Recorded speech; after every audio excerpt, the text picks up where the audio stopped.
Students, आज के video में आप सभी का बहुत बहुत स्वागत है। आज हम सभी देखेंगे 10th क्लास के साइन कन्वेंशन, चिन्ह परिपाटी और प्रतिबिंब निर्धारण के नियम को, जो कि दर्पण और लेंस दोनों में ही हम आपको स्पष्ट करके बतलाएंगे कि कैसे आप प्रतिबिंब का निर्धारण करेंगे, उसके खास रूल क्या है और क्या क्या किन किन चीज़ों पर ध्यान रखना आवश्यक होता है जिस समय आप प्रतिबिंब का निर्धारण करेंगे। आप सभी लोग हमारे वीडियो को देख रहे हैं, अपने कंसेप्ट को बड़ा ही अच्छे तरीके से बढ़ाने का कार्य कर रहे हैं। आप अपना क्लैरिटी पावर को, स्किल को बढ़ाने की कोशिश लगातार कर रहे हैं, इसलिए हमारे वीडियो को लगातार देख रहे हैं, वॉच कर रहे हैं। इसके लिए बहुत बहुत थैंक यू, धन्यवाद। आपको लगातार देखते रहिए, अपने दोस्तों को भी दिखाइए। और आज का ये वीडियो जो खास करके मैट्रिक क्लास का स्टूडेंट जो परीक्षा देने जा रहे हैं उनके लिए बेहद बहुत अच्छा ही बेहद सुपर साबित होने वाला है। तो देखिए ध्यान से, चिन्ह परिपाटी क्या होता है। चिन्ह परिपाटी हम लोग जब न्यूमेरिकल करने लगते हैं, छोटा बड़ा न्यूमेरिकल तो करना ही पड़ता है, तो हम न्यूमेरिकल जब करते हैं तो उस समय चिन्ह परिपाटी का बड़ा ही महत्व होता है।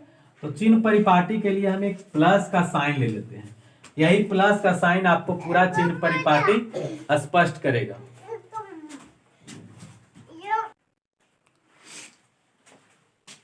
तो चिन्ह परिपाटी में आखिर किन किन बिंदुओं पर ध्यान दी जाती है, तो देखिए आप, लेंस हो या दर्पण, कोई भी हो, लेंस हो या दर्पण हो, दोनों ही केसेज में जो चिन्ह परिपाटी है बड़ा ही सरल है, सीधा है, आसान है, मोस्ट इजी है। ठीक है, तो देखिएगा, पहला चीज, इसको मुख्य अक्ष मान लेते हैं। ठीक है, ये आपका मुख्य अक्ष है। ठीक है, मुख्य अक्ष। ये आपका लेंस या दर्पण कुछ भी है, मोटा मोटा एकदम मान लीजिएगा कि ये खड़ा जो लाइन है वो लेंस या दर्पण कुछ भी हो सकता है। ठीक है, तो मुख्य अक्ष। अब देखिएगा, कोई भी आप जब प्रतिबिंब निर्धारण करते हैं तो उस समय होता क्या है कि इधर से प्रकाश की किरणों को दिखाई जाती है। प्रकाश की किरण किधर से आती है? इस डायरेक्शन से, यानी लेफ्ट से राइट। आप देखिए, मेरा दाहिना हाथ, बायां हाथ इधर से इधर की ओर आती है, इधर से इधर की ओर नहीं दिखाया जाता है। जब भी दिखाया जाता है तो इधर से इधर की ओर दिखाया जाता है, ऐसे लेफ्ट से राइट साइड की ओर। एकदम स्पष्ट देखिए, लेफ्ट से राइट साइड की ओर ये जो किरण खींची जा रही है ऐसे करके ऐसे जाती है। यहां से ऐसे करके दिखाया गया होगा कि फोकस से होकर गुजर गया, या लेंस है, इस तरह से लेंस जब रहता है तो यहां से प्रकाश की किरणें समांतर गई और यहां से अपवर्तन के बाद फोकस से होकर गुजरा, ऐसे करके आपको दिखाई जाती है। तो प्रकाश की किरणों की दिशा को पहले हमको पकड़ना है कि प्रकाश की जो डायरेक्शन है, लाइट का जो डायरेक्शन है वो किस डायरेक्शन में है, तो लेफ्ट से राइट है, बाएं से दाहिने की ओर है। ठीक है, और इधर से अगर इधर की ओर अगर हम कुछ करते हैं तो ये उसका उल्टा डायरेक्शन हो, यानी प्रकाश के उल्टा दिशा। प्रकाश आती किधर से? इधर से आती है। देखिए, ऐसा नहीं है कि इधर से डालेंगे तो नहीं होगा, होगा, लेकिन जनरली जो आपको फिगर बना करके दिखाया गया है या हमें सिखाया गया है वो कैसे है? लेफ्ट से राइट साइड की ओर जाती है। तो हमें पता हो गया पहले कि प्रकाश की दिशा क्या है, प्रकाश की दिशा का हमको ज्ञान हो गया। ठीक है, प्रकाश की दिशा किधर से है? दाएं से बाएं, दाएं से बाएं से दाएं, बाएं से दाएं, दाएं की ओर गया। ठीक है, बाएं से दाहिने साइड की ओर जाती है।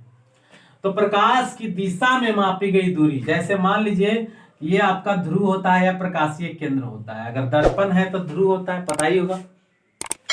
अगर लेंस है तो प्रकाशीय केंद्र होता है। लेंस में आपको बताया जाता है कि जो मिड पॉइंट है ये क्या है भाई?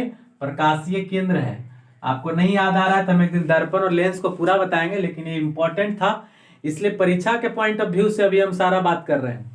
फिर इसके बाद आपको हम फरवरी परीक्षा दिलाने के बाद सारी चीजों को A to Z एकदम शुरू से लेके अंत तक बताएंगे। लेकिन अभी हमको परीक्षा पकड़ाना है, बच्चों को मार्क्स आना चाहिए, अच्छा हैवी मार्क्स आना चाहिए, सेटिस्फैक्टरी के लायक होना चाहिए।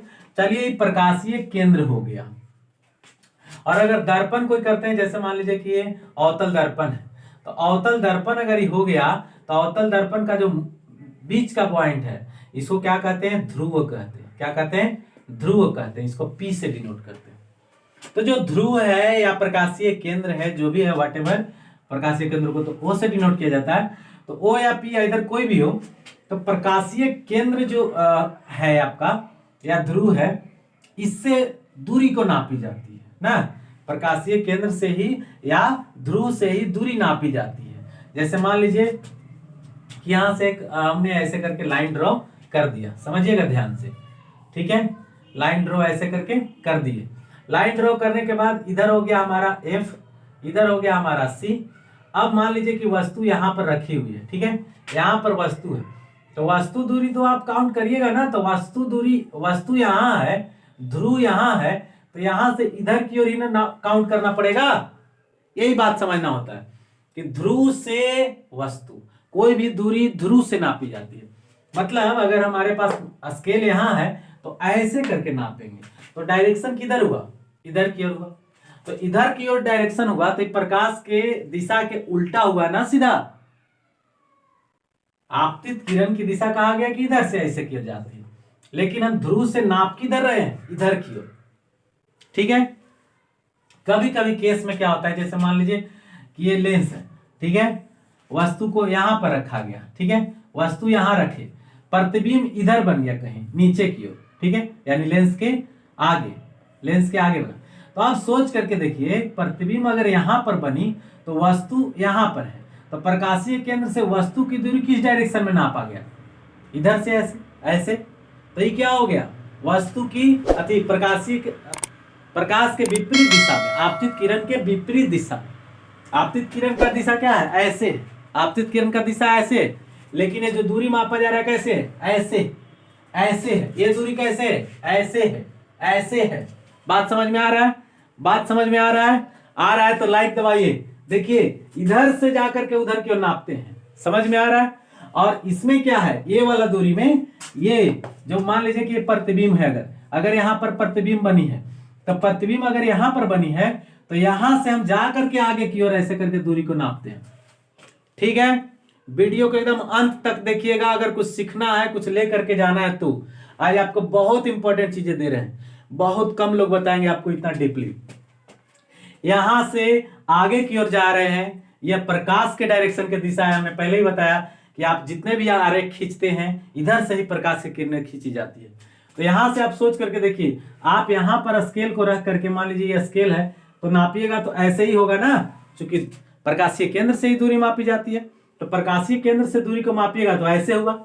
लेकिन अगर यही चीज को हम, वस्तु यहां पर है, तो हम अगर इसको मापना चाह रहे हैं, तो यहां पर से स्केल रख के ऐसे ना नापेंगे, तो ये क्या हुआ, विपरीत दिशा हुआ, किसका, आपतित किरण का, यानी प्रकाश की किरणें उधर से इधर आती है, लेकिन हम नापने किधर जा रहे हैं, जस्ट अपोजिट साइड में। बात समझ में आ गया, क्लियर समझ में आ गया? अगर आ गया तो लाइक सब्सक्राइब करिए और अपने दोस्तों को शेयर करिए, ताकि ये पूरी बातें समझ में आ जाए।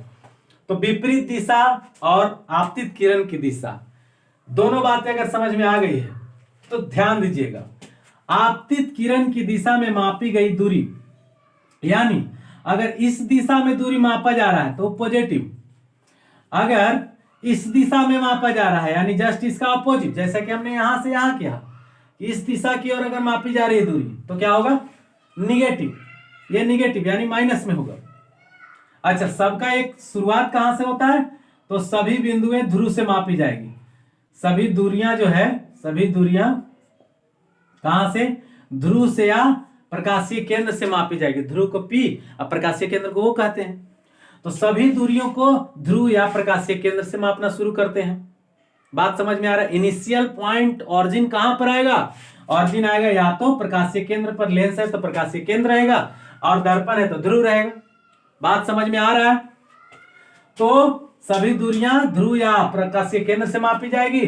अच्छा, प्रकाशीय केंद्र की दिशा में अगर हम मापते हैं, प्रकाश की दिशा में मापते हैं, अगर जिधर से प्रकाश की किरणें आ रही उस डायरेक्शन में अगर मापेंगे दूरी, जैसे यहां से यहां की दूरी अगर नापते हैं, तो यह दूरी कैसा रहेगा, प्लस में, और इधर की ओर अगर मापते हैं जस्ट अपोजिट, तो ये कैसा रहेगा, माइनस में।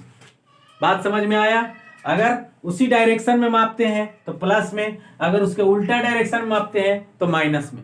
बात साफ है? बहुत एक गुड़ चीज है, कॉम्प्लिकेशन है, लेकिन इतना इजी है कि कुछ कहने लायक नहीं है। अगर समझ में आ गया तो बिल्कुल साफ साफ है।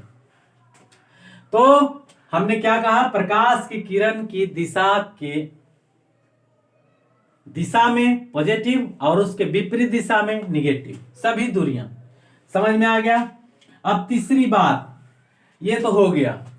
अब मुख्य अक्ष के ऊपर की ऊंचाई, ऊंचाई का मतलब ऐसे, जैसे मान लीजिए ये वस्तु है तो ये मुख्य अक्ष के ऊपर का ऊंचाई है ना, हो गया।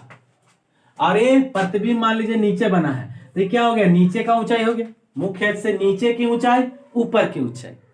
क्लियर है? चाहे लेंस के आगे रहे पीछे रहे उससे कोई मतलब नहीं, खाली आपको क्या कहा जा रहा है कि ये मुख्य अक्ष है तो मुख्य अक्ष से ऊपर का ऊंचाई या नीचे का ऊंचाई। समझ में आ गया? ऊपर का ऊंचाई या नीचे का ऊंचाई। क्लियर है? अगर मुख्य अक्ष के ऊपर का ऊंचाई है तो पॉजिटिव रहेगा, और मुख्य अक्ष से नीचे का ऊंचाई है तो कैसा रहेगा, निगेटिव रहेगा। अब क्लियर हुआ? इसी से तय होता है ये आवर्धन निगेटिव है कि पॉजिटिव, है ना। किसी का आप फोकस निगेटिव लिख देते हो, वक्रता त्रिज्या निगेटिव पॉजिटिव लिख देते हैं, या प्रतिबिंब की दूरी निगेटिव पॉजिटिव लिखा जाता है, वस्तु दूरी निगेटिव पॉजिटिव लिखी जाती है। तो इस केस में आप कंसाइडर बिल्कुल अच्छे तरीके से कर सकते हैं। तो वस्तु की ऊंचाई जो होगी, हाइट ऑफ ऑब्जेक्ट, चूंकि हाइट ऑफ ऑब्जेक्ट हमेशा मुख्य अक्ष के ऊपर ही मिलेगा। चूंकि आप कोई भी प्रतिबिंब निर्धारण कर लीजिए, मुख्य अक्ष के ऊपर ही वस्तु को ऐसे करके ऊंचाई करके दिखाया जाता है। तो मुख्य अक्ष के ऊपर का जो ऊंचाई होगा वो कैसा होगा, पॉजिटिव होगा। कैसा होगा, पॉजिटिव होगा। हाइट ऑफ ऑब्जेक्ट, एचओ का मतलब क्या हो गया, हाइट ऑफ ऑब्जेक्ट। तो हाइट ऑफ ऑब्जेक्ट जो होगा वह कैसा होगा, पॉजिटिव होगा। दैट मीन्स ऊपर की जो ऊंचाइयां हैं, ऊपर का जो ऊंचाई है, ऊपर की ऊंचाई किसके ऊपर, मुख्य अक्ष, मुख्य अक्ष के अक्ष से ऊपर की ऊंचाई कैसा होगा, पॉजिटिव होगा। और चौथा नंबर हाइट ऑफ इमेज, यानी मुख्य अक्ष से नीचे की ऊंचाई, ये मुख्य अक्ष है, मुख्य अक्ष से नीचे की ऊंचाई, मुख्य अक्ष से नीचे की ऊंचाई। कभी कभार इमेज भी रहता है, ऑब्जेक्ट तो कभी रहेगा नहीं, या कोई और भी डिस्टेंस रहता है। जब आप न्यूमेरिकल करने लगेंगे या दर्पण सूत्र प्रूफ करेंगे, लेंस सूत्र प्रूफ करेंगे, तो वहां पर इसकी जरूरत पड़ती है। खैर वो सब बात की बात है, लेकिन आइए जनरली एचआई जो मिलेगा आपको नीचे की ओर बना हुआ वास्तविक प्रतिबिंब के सेंस में, क्योंकि वास्तविक प्रतिबिंब उल्टा होता है, तो उल्टा प्रतिबिंब जितना ही बनेगा तो वो सब क्या रहेगा, हाइट ऑफ इमेज क्या रहेगा, वहां पर निगेटिव रहेगा। ठीक है, तो जनरली आपको हाइट ऑफ इमेज निगेटिव में मिलेगा, क्योंकि वास्तविक प्रतिबिंब ज्यादा बनता है ना, काल्पनिक प्रतिबिंब कम बनते हैं। काल्पनिक प्रतिबिंब बनता ही कहाँ है, बहुत कम बनता है, और वैल्यू भी उसकी नहीं है ज्यादा।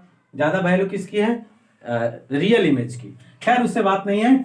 चलिए, मुख्य अक्ष से नीचे की ऊंचाई, मुख्य अक्ष से क्या हो गया, मुख्य अक्ष से नीचे की ऊंचाई, मुख्य अक्ष से नीचे की ऊंचाई। फाइनल फिर से एक बार देख लीजिए, आपतित किरण की दिशा में मापी गई दूरी पॉजिटिव, आपतित किरण के विपरीत दिशा में मापी गई दूरी निगेटिव। सभी दूरी को ध्रुव या क्या से मापना है, प्रकाशीय केंद्र से होकर के मापना है। मुख्य अक्ष से ऊपर का ऊंचाई पॉजिटिव, मुख्य अक्ष से नीचे का ऊंचाई निगेटिव। ठीक है, ऊपर का ऊंचाई पॉजिटिव, नीचे का ऊंचाई निगेटिव। क्लियर है? एक चीज और कान खोल करके एकदम सुन लीजिए, एकदम हमेशा काम आएगा। कोई भी वस्तु हो, एच ओ हमेशा के लिए पॉजिटिव रहेगा, हमेशा। लेंस हो, दर्पण हो, वास्तविक प्रतिबिंब बनाओ, काल्पनिक प्रतिबिंब बनाओ, छोटा प्रतिबिंब बनाओ, दिख नहीं रहा है, कभी नहीं दिखता है, छोटा है, महा छोटा है, नो प्रॉब्लम। दर्पण में उत्तल लेंस है, अवतल लेंस है, कोई लेंस रहे, कोई दर्पण रहे, नो प्रॉब्लम। एचओ कभी भी पॉजिटिव रहेगा। Height of object positive. Height of object का मतलब वस्तु की ऊंचाई, वस्तु की ऊंचाई एकदम गांठ बांध लीजिए, वस्तु की जो ऊंचाई है वह हमेशा पॉजिटिव होती है, कंफर्म एकदम। इसके बाद वस्तु की दूरी, वस्तु की दूरी, वस्तु की दूरी यानी कि हम प्रतिबिंब निर्धारण करने के लिए जब वस्तु दूरी u को डिनोट करते हैं तो u हमेशा हमेशा के लिए निगेटिव होगा। एकदम गांठ बांधिए इस सबको, इस सब कभी बदल ही नहीं सकता। ठीक है, जिस तरह से हमने कहा कि हाइट ऑफ ऑब्जेक्ट कभी भी पॉजिटिव, उसी तरह से वस्तु की दूरी, कोई लेंस दर्पण रहे, उत्तल दर्पण, अवतल दर्पण, उत्तल लेंस, अवतल लेंस, कोई दर्पण, कोई lens, no problem at all. सभी केसेज में यू क्या होना चाहिए, निगेटिव होना चाहिए। कैसा होना चाहिए, निगेटिव होना चाहिए। कैसा होना चाहिए, निगेटिव होना चाहिए। कैसा होना चाहिए, निगेटिव होना चाहिए। इसके अलावे वास्तविक प्रतिबिंब की जो ऊंचाई होगी, अगर प्रतिबिंब वास्तविक बना है, वास्तविक प्रतिबिंब, वास्तविक प्रतिबिंब, वास्तविक प्रतिबिंब जो होगा, प्रतिबिंब की ऊंचाई, वास्तविक प्रतिबिंब चूंकि हमेशा बनेगा नीचे, मुख्य अक्ष के ऊपर तो बन ही नहीं सकता, वो चाहे दर्पण हो या लेंस हो। ठीक है, ये सब कंक्लूजन है, सार है, एक्सपीरियंस, इसी को कहते हैं स्किल, कि आप पूरी तरह से झाड़ करके जब पढ़ लीजिएगा ना तो सारी नॉलेज आपके पास एक जगह स्थिर हो जाएगा। नो प्रॉब्लम एट ऑल, कोई टेंशन ही नहीं। फिर हमने आपको क्या कहा, वास्तविक प्रतिबिंब की ऊंचाई, वास्तविक प्रतिबिंब हमेशा चूंकि उल्टा बनता है, उल्टा का मतलब मुख्य अक्ष के नीचे बनता है, अतः वो हमेशा हमेशा के लिए क्या हो गया, निगेटिव। कैसा हो गया, निगेटिव होता है। तो ये सब कुछ खास बातें थी, वो आपको हमने बताया। ये चिन्ह परिपाटी के अंतर्गत इतनी सारी बातें आती है। तो फिर से एक बार ले लीजिए पूरा कंक्लूजन एक साथ। एक साथ आपतित किरण की दिशा में अगर दूरी नापते हैं तो वो होता है पॉजिटिव, उसके विपरीत यानी उधर से इधर की ओर अगर नाप रहे हैं तो निगेटिव। मुख्य अक्ष से ऊपर की ऊंचाई पॉजिटिव, मुख्य अक्ष से नीचे का ऊंचाई निगेटिव। खत्म कहानी, डेट्स ऑल। अच्छा लगा होगा आपको। अच्छा लगा तो इस तरह के वीडियोस को, जो क्वालिटी वीडियो है, आपको बहुत ही कम मिलेगा। पूरा यूट्यूब में छान मारिए, कहीं नहीं मिलेगा। और ऐसे क्वालिटी वीडियोस को अपने फ्रेंड्स को सिखाइए, अपने फ्रेंड सर्किल को, रिलेशन सर्किल को बताइए, समझाइए, शेयर करिए, सब्सक्राइब कराइए।